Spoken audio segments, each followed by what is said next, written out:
Et aujourd'hui, cette dynastie de rendre à l'anniversaire du souverain, aujourd'hui, ça a J'arrive. tendance à se codifier. C'est pour ça qu'on a une date fixe tous les ans. La manière dont ils avancent avec ces tout petits pas, vraiment être bien positionnés.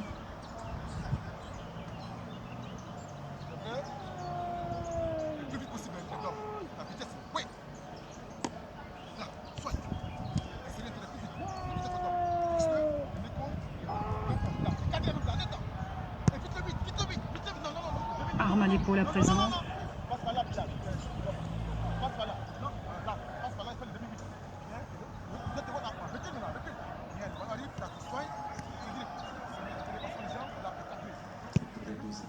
Je me suis toujours personnellement interrogé sur le champ visuel, en fait, avec le... Ah oui, avec ce bonnet, c'est pas facile, on devine à peine les yeux. Pour peu qu'on ait un visage un peu plus grand ou un peu plus petit, on voit effectivement que ça change. Il y en a, on devine leurs yeux, il y en a, on ne les voit plus du tout.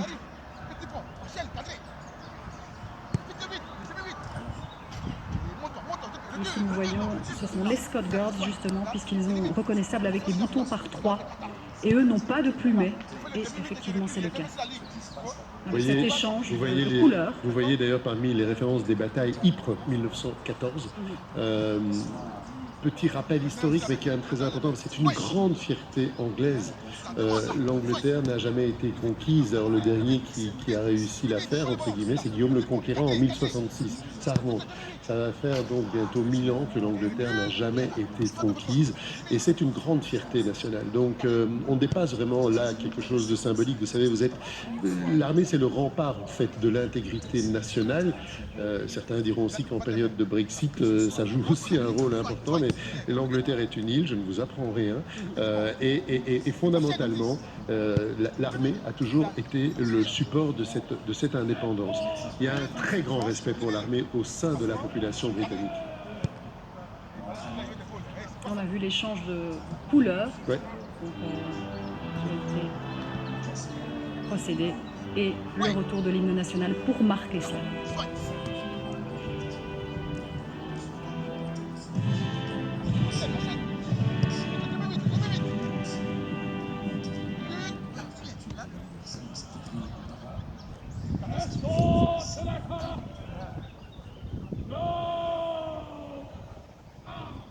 Voilà, alors slope arms, ça veut dire de remettre arme à l'épaule pour la poursuite de la parade, maintenant que l'échange de couleurs, l'échange d'insignes a été procédé. Les troupes vont se repositionner.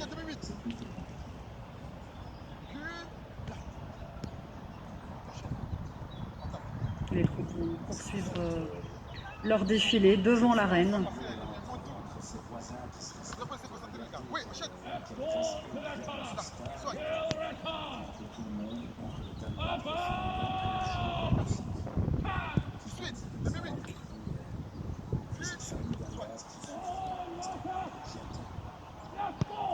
On ne l'a pas encore bien vu non plus, parce qu'il est aussi caché par son bonnet en poil d'ours, c'est le duc de Kent.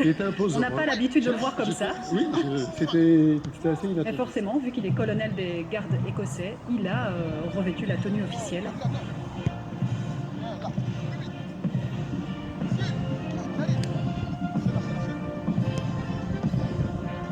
Un duc de Kent qui possède l'ordre de la Jarretière, l'ordre royal de Victoria. Il a aussi été décoré des forces canadiennes.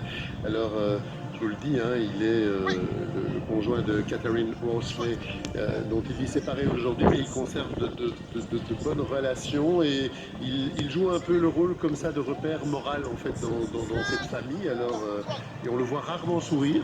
Personnellement, j'avoue que depuis le temps que je suis la famille royale britannique, je ne l'ai jamais vu sourire, mais bon, c'est un homme sérieux. Et donc, la reine sait qu'elle peut s'appuyer sur lui. Alors, il a une longue carrière militaire de 1976 à 2001 et il continue encore aujourd'hui, malgré son grand âge, parce qu'il est né en 1935. Il continue aujourd'hui encore à remplir certaines fonctions officielles, notamment en termes de commerce, en fait, hein, une espèce d'ambassadeur du commerce extérieur, le British Trade Athlete International et il a aussi des passions, figurez-vous, puisque je sais que vous êtes très sportive, Ophélie. C'est le tennis. Et alors, votre sport préféré? Le football? Non, le Croquet Club, bien sûr. On essaie de comprendre les règles, mais c'est autre chose. Et puis, je vous le disais, il est grand maître de la Grande Loge Unie Maçonnique d'Angleterre depuis 1968 et il cumule en fait différents parrainages. On nous pose souvent la question de savoir que veulent dire ces titres. C'est pas, vous savez, chez nous on a une duchesse de Brabant, c'est la princesse Elisabeth. C'est un titre qui est un titre honorifique. En Angleterre, ce n'est pas le cas. Une fois de plus, c'est un pays où on conserve non seulement des traditions, mais en plus des traditions sonnantes et trébuchantes. C'est-à-dire que quand vous êtes duc de Kent, vous touchez aussi tous les revenus du duché de Kent qui existe depuis le Moyen-Âge. Et c'est la même chose pour la duchesse de Cornouailles, c'est la même chose pour le duc de Sussex ou de Cambridge. Ça provoque d'ailleurs parfois des réactions dans le public parce que on a tendance à penser que c'est peut-être un événement ou en tout cas une façon de fonctionner qui devrait appartenir à l'histoire et peut-être un peu évoluer. Mais la reine y est très attachée. Il y a une petite image justement assez sympathique par rapport à la reine qu'on vient de voir où elle battait un peu la mesure avec ses pieds. Donc quand on dit qu'elle est vraiment attentive et vraiment dans son élément avec ce trooping, c'est bel et bien le cas. Et petits éléments historiques par rapport à ces gardes écossais, ces Scott Guards qui sont mis en avant. Les origines remontent à 1642. En fait, c'est une petite unité militaire, c'est l'une des plus petites, mais c'est un régiment d'élite malgré tout auquel on rend hommage aujourd'hui. Il y a des troupes à pied, il y a aussi un bataillon motorisé pour ces Scott Guards.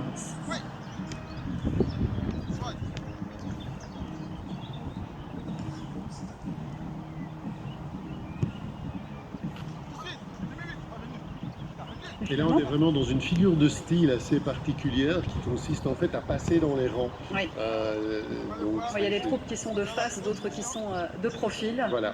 Toute cette chorégraphie. C'est une véritable chorégraphie. Ah oui, tout à fait. Qui en plus était repensée vu les circonstances. Cela dit, on a maintenu le Trooping the Colour, même l'année dernière. C'est très rare finalement qu'on l'annule ou qu'il n'y ait pas de Trooping the Colour. Il y a des conditions particulières qui peuvent le justifier en cas de deuil national.